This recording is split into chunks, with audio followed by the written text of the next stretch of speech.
Hello everyone, and welcome back to the Outerhaven YouTube channel. It is I, Getselious, and I'm back at it again with a review for these guys. And this time I'm reviewing one of my most anticipated point-and-click adventure games I'm looking forward to this year, and that game is Rosewater. You may have seen on the channel that I have played a demo with Sif Scott in it, I've done trailer reactions, and this game was on my radar when it came out. So I'm very excited to talk more about this game and let you guys in on the scoop, is this worth your time or not? And heads up, who knows? It's a mystery for you guys. If you haven't already, be sure to subscribe to the channel, hit the bell as well to be notified to go live with content, and let's get into the review.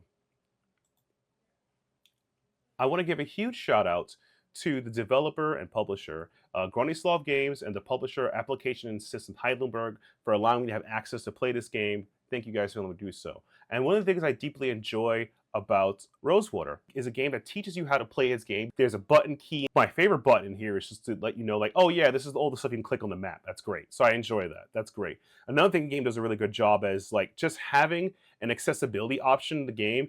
And the accessibility option range from like timers and other ways you can play the game. And I think that's really good because not everyone's game the same way, and I want everyone to enjoy the game what it is. I think right there, that is a brilliant thing, and I deeply appreciate that.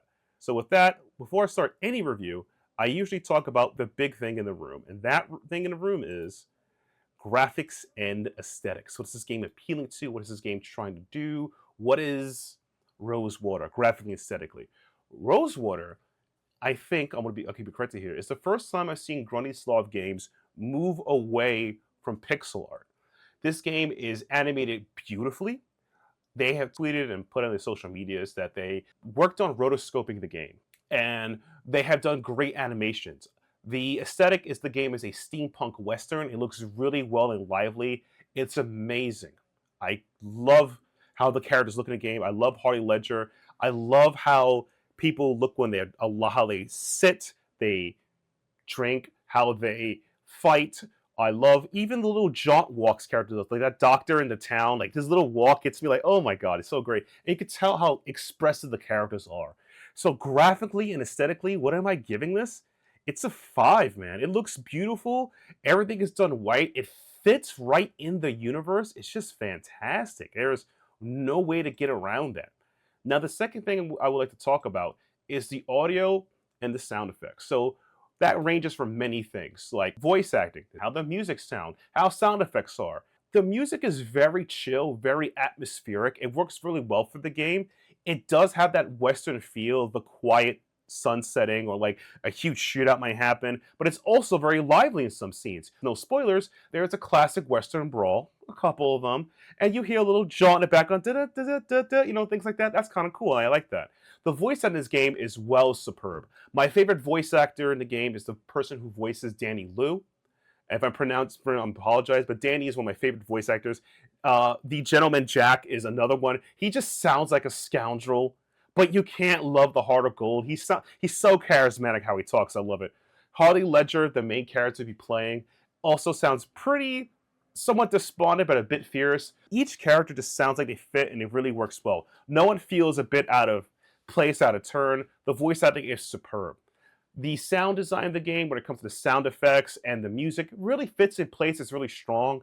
There's a couple of key tones I enjoy about the game, and some I don't remember, but I do remember how punchy a lot of the action scenes feel and how tense certain scenes are. From there is no spoiler, a scene where you get captured. There's a scene where you confront a bunch of desperados or other people, but it all sounds great and fits together. What do I give the audio and sound effects? A hot dang 5. It's beautiful. It sounds great. It fits the aesthetics of graphic of the game, and it fits all together. Nothing really feels out of place, meaning there's no techno rock music in my Western. That's usually a good standpoint. Let's talk about the meat and potatoes of every game. We're going to talk about the gameplay. What stands out in the gameplay? This is a point-and-click adventure game. So you'd be a lot of pointing, a lot of clicking, a lot of puzzle solving, a lot of choice making.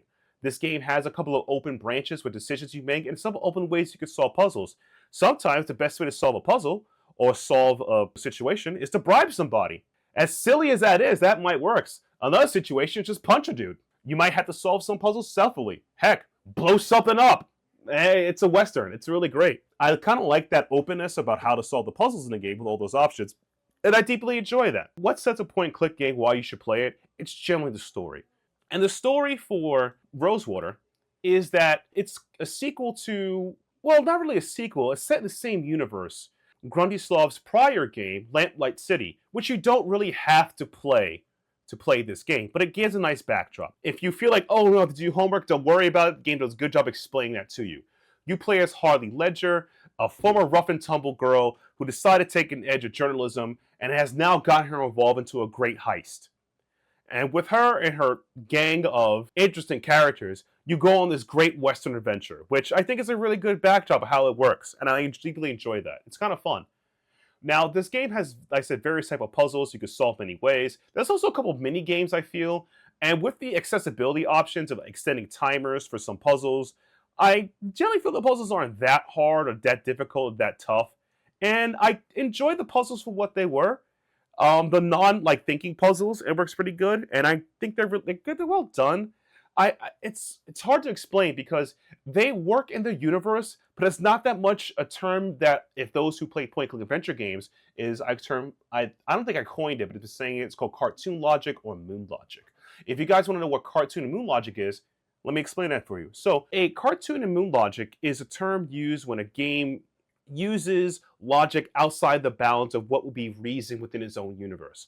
A perfect example of this would be a game that I played before, and I'm going to just reference it. It's called Randall's Monday. In Randall's Monday, there's a puzzle where you need to active fix your pen. Your pen isn't working. Usually, to fix a pen that is out of ink, you could usually heat it up. You're in your friend's house. You couldn't use the microwave, and you can't use the stove to heat up a pen, nor you could shake it up or put it over fire with matches. No. To fix it, you have to put it in a cup of alcohol to heat up the pen to make it work. That's moon logic. You wouldn't really think of that when trying to make a pen work. That's cartoon / moon logic. Now, in this game, there's a lot of interesting puzzles, and some of the puzzles are just, it ranges from average to difficult. Nothing's a little too easy, but the difficult puzzles do feel difficult. But none of it feels out of moon logic-y. And again, because of multiple options you could solve the puzzle, you'll probably find a way to solve it when you get a chance. And with that, there's also multiple playthroughs you can get a chance to, because choices you make in a game affects how other characters react to you. Because, you know, maybe Danny Lou didn't like the way you punched that guy, or Nadine wasn't a fan of you decided to rob a guy. I don't know. Maybe that affects their relationship for you when you try to go on with the heist. So you might want to consider your options, how you solve the puzzles. So I think that's kind of cool. And the game does a really good job doing that. I've done only 2 full playthroughs, and I found interesting ways of figuring out puzzles and things to do at the beginning and everything. So overall, what do I give the gameplay? It has interesting puzzle design, it has replayability, and it has an interesting cast of characters that I'm interested in just learning more about. I gotta give the gameplay, for a point-click adventure game of this type, a 5. A little asterisk on the puzzles can be difficult for people their first time, but there's a lot of alternative ways to solve a puzzle that I just find interesting and funny. Again, blowing up a facility is a way to solve a puzzle. It's the craziest one, but it would work, so, put that into consideration. Overall, what do I rate this game? What's the final score? What do I rate Rosewater? Rosewater has great music. Its graphic aesthetic is amazing. Its gameplay is excellent in the point-click adventure game. It has replayability and an interesting cast. This might be, in my honest opinion, Grundislav's best game to date. And I say this as someone who did not like Lamplight City as much because of that piano puzzle. And if those who know that piano puzzle was one of the worst puzzles I ever done. And what do I give this game? Let's think about this. Great puzzles. Not too hard, not too difficult. Very interesting. Great art and animation. Excellent cast of characters. The music and score is well done. The animations are great. I give this one a 5. It's a 5. That's right. Getselious giving 2 5s in 2025. This is a good year for gaming. This is the second 5 of the year I have given, and I highly recommend this game for point-and-click enthusiasts as well as new people to the genre. This has a great story that's lovable, has a great cast of characters. I can't believe this game, to me, and I really can't believe, is a labor of love. And I was skeptical of this game a little bit, still because my somewhat dislike of Lamplight City. But overall, I do mean this politely. get the game now.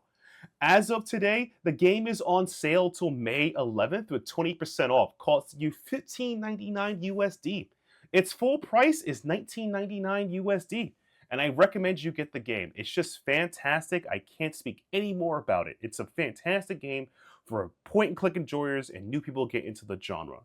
And I can't believe this game. Again, this game took me as a surprise. I was looking forward to it, and I was like, okay, maybe they'll make some improvements of what they did before. But this is such a huge facelift of their prior game.